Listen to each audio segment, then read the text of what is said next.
வரப்போதில்ல, supreme கோர்ட்டுக்கு வரப்போதில்ல Vijayalakshmi case. எப்படி பண்ணுவார்?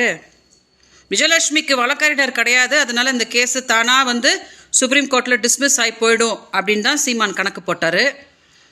என்னைக்கு என்னோட வழக்கறிஞர் போய் கோர்ட்டில் நாங்கள் விஜயலட்சுமிக்காக வாதாட போகிறோம் அப்படின்னு சொன்னாங்களோ அன்றைக்கி தான் சீமான் ஓடினது ஸ்டாலின் சார் வீட்டுக்கு.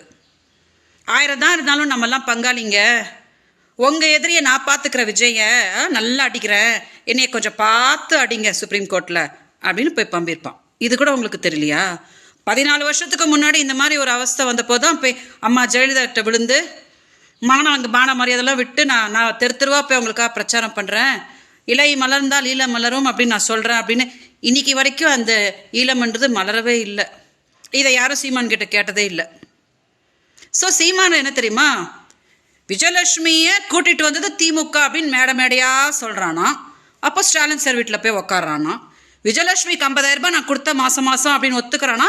விஜயலட்சுமி தொழிலாளியாம். உலகத்தில் தேடினாலும் சீமான் மாதிரி ஒரு டுபாக்கூர் கிடைக்காது. சரியா? மீடியாவை ஏமாற்றிக்கிட்டு, மக்களை ஏமாற்றிக்கிட்டு, மனைவியை ஏமாற்றிக்கிட்டு, ஊரெல்லாம் ஏமாற்றிக்கிட்டு அவன் போட்டுட்ருக்கிற ட்ராமா இருக்குது இல்லையா. நான் ஒரு வீடியோலையும் சொல்கிறேன், யாரெல்லாம் கஷ்டப்பட்டு சீமானை வளர்த்து விட்டுட்ருக்குறீங்களோ கஷ்டமே படாதீங்க.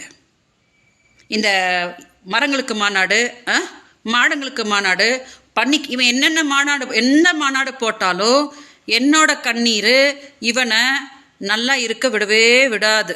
ஒரு நாள் வரும் இல்லையா, ஒரு நாள் ஜட்ஜ்மெண்ட்டுன்றது வரும் இல்லையா, அப்போ சீமானுக்கு என்ன நடக்கும் அப்படின்ற மட்டும் நீங்கள் பாருங்கள்.